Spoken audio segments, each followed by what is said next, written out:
नमस्कार दोस्तों, अब तक का इतिहास है महामानव ने संसद में राहुल गांधी को राहुल गांधी जी नहीं कहा, लेकिन अब कहना पड़ेगा।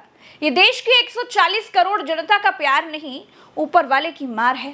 पहले सत्र में ही महामानव का अहंकार चकनाचूर हो गया। 18वीं लोकसभा का पहला संसद सत्र शुरू हो गया। पहले संसद सत्र में नए चुने हुए सांसद शपथ लेते दिखाई दिए।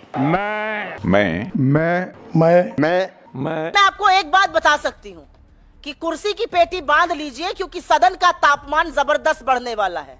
अब सदन उस जबरन, उस तानाशाही से नहीं चला पाएंगे जो पहले चलाते थे।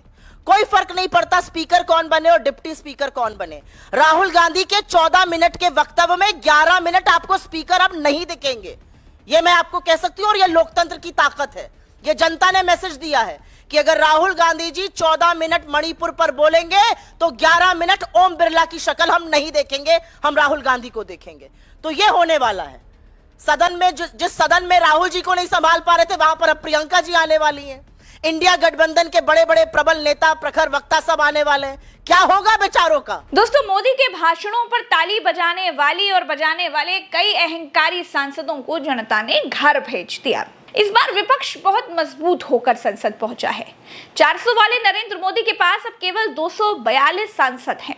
दोस्तों, ये पहली बार होगा कि राहुल गांधी संसद में नेता प्रतिपक्ष होंगे। मोदी को अब संसद में राहुल गांधी को राहुल गांधी जी कहना पड़ेगा। अब तक मोदी संसद में राहुल गांधी को नामदार, शहजादे, राजकुमार और न जाने किन किन नामों से बुलाते थे। अब राहुल गांधी जी कहेंगे। ऊपर वाले ने जब रावण का अहंकार चकनाचूर कर दिया, तो मोदी तो फिर भी केवल बायोलॉजिकल नहीं है। अहंकार का लेवल इतना बढ़ गया था दोस्तों कि मोदी संसद में कहते थे अब की बार 400 पार। संसद को ही रैली का मैदान बना देते थे। पूरा देश कह रहा है अब की बार बीजेपी को 370 सीट और एनडीए को 400 पार। ईश्वर ने महामानव का अहंकार तोड़कर संसद में बैसाखियों पर खड़ा कर दिया है। परिणाम ये हुआ है कि अपने दम पर बहुमत तक नहीं ला पाए, उधार सरकार चला रहे हैं। इसी संसद के भीतर 400 सीटें लाने का दम भरने वाले महामानव का हाल ये है कि अपना स्पीकर बनाने के लिए भी जद्दोजहद करनी पड़ रही है। डेप्यूटी स्पीकर बनाने के लिए भी जतन करते हुए दिखाई दे रहे हैं नरेंद्र मोदी। जिस एनडीए की सालों साल मीटिंग नहीं होती थी, जिस एनडीए के होते हुए भी नरेंद्र मोदी उसका नाम तक नहीं लेते थे, 30-41 दलों का कुनबा होते हुए भी खुद को एक अकेला कहते थे, ऊपर वाले ने मोदी के उस अहंकार की धज्जियां उड़ा दी है। एक अकेला कितनों को भारी पड़ रहा है, एक अकेला कितनों को भारी पड़ रहा है। दरअसल नरेंद्र मोदी खुला झूठ बोलते थे। मोदी कभी अकेले थे ही नहीं। असल बात ये थी दोस्तों कि वो कभी अपने आगे किसी और को क्रेडिट नहीं लेने देते थे, और यही सब करके उन्होंने खुद को परमात्मा का भेजा हुआ दूत साबित कर लिया था। एनडीए हमेशा मोदी के पीछे था, लेकिन मोदी ने कभी भी एनडीए को क्रेडिट दिया ही नहीं। हमेशा एक अकेला, मैं, मोदी, मोदी की गारंटी, मोदी है तो मुमकिन है। एनडीए छोड़ दीजिए, मोदी जी ने वैक्सीन तक का क्रेडिट अपने नाम करवा लिया। अब भगवान ने मोदी को संसद में ऐसी जगह पर लाकर खड़ा कर दिया है कि छींकने और खांसने से पहले भी नीतीश और नायडू से पूछना पड़ता है, भाई नीतीश भाई छींक आई है, छींक लूं? नायडू भाई खांसने की इजाजत देंगे क्या? महामानव जी के अहंकार के ध्वस्तीकरण के साथ ही 18वीं लोकसभा का तीसरा सत्र शुरू हो गया है। नई संसद में इस बार बहुत कुछ अलग है दोस्तों। विपक्ष मजबूत है। शपथ ग्रहण 2 दिन चलेगा। तीसरे दिन या 26 तारीख को स्पीकर का चुनाव होना है। आशंका ये जताई जा रही है कि 26 तारीख को स्पीकर के चुनाव में नीतीश और नायडू बहुत बड़ा खेल कर सकते हैं। दोस्तों, एनडीए सरकार गिरेगी या नहीं, वर्ल्ड कप में इंडिया ऑस्ट्रेलिया से जीतेगी या नहीं, इंडिया वर्ल्ड कप जीतेगी या नहीं, इन सारे सवालों के जवाब तो आपको आने वाले समय में पता ही चल जाएंगे। दूसरी तरफ शपथ होते ही पर्चा लीक पर परीक्षाएं रद्द होने पर विपक्ष नरेंद्र मोदी पर जोरदार हमला बोलेगा। महामानव की इस बार बोनी अच्छी नहीं हुई है। शपथ लेते ही कश्मीर में हमला हो गया, शपथ लेने के बाद ही नीट का पेपर लीक हो गया, उसके तुरंत बाद ही नेट का पेपर रद्द हो गया। योगी सरकार ने गुजराती कंपनी को उत्तर प्रदेश में बैन कर दिया। पेपर लीक कराने वाले एक व्यक्ति की बीजेपी नेताओं के साथ फोटो दिख गई। इस सरकार की लगाम नरेंद्र मोदी के हाथ से अभी से छूटती हुई दिखाई दे रही है। दोस्तों, अभी तो सांसदों के शपथ ग्रहण तक नहीं हुए। नरेंद्र मोदी के लिए 2024 का ये साल शुभ दिखाई नहीं दे रहा है। कहीं से कोई अच्छी खबर नहीं आ रही है। दोस्तों, सोना छू रहे हैं तो मिट्टी हुआ जा रहा है।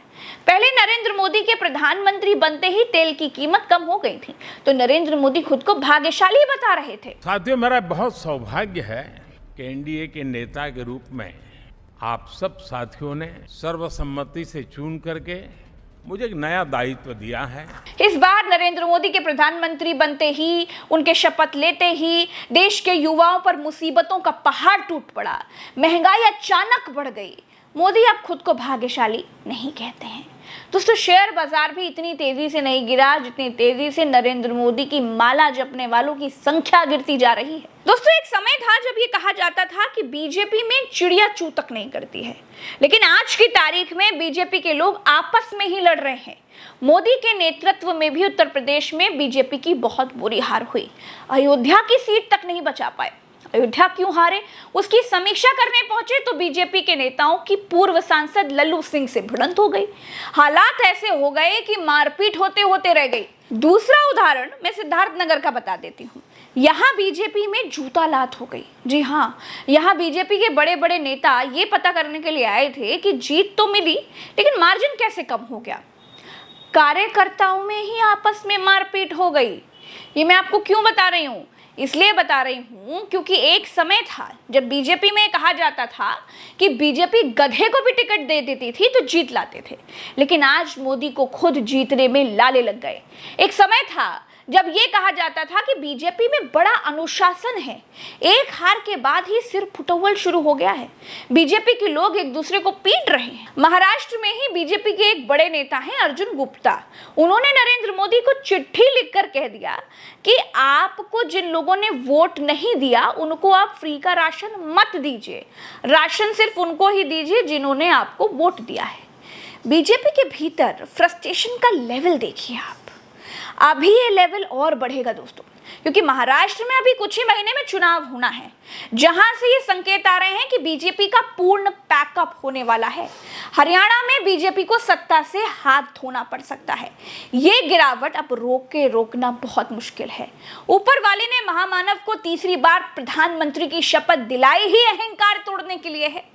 देश में मैं मेरा ही नहीं चलेगा, देश त्याग से चलता है। गठबंधन में त्याग किसे कहते हैं, इस बार मोदी जी को यह मालूम चल जाएगा। जिसे चिढ़ाते थे अब उनके नाम के आगे जी लगाना पड़ेगा। चलिए दोस्तों, इस वीडियो में इतना ही। मुझे दीजिए इजाजत। राम राम, दुआ सलाम, जय हिंद। चैनल को सब्सक्राइब जरूर कीजिएगा। नमस्कार।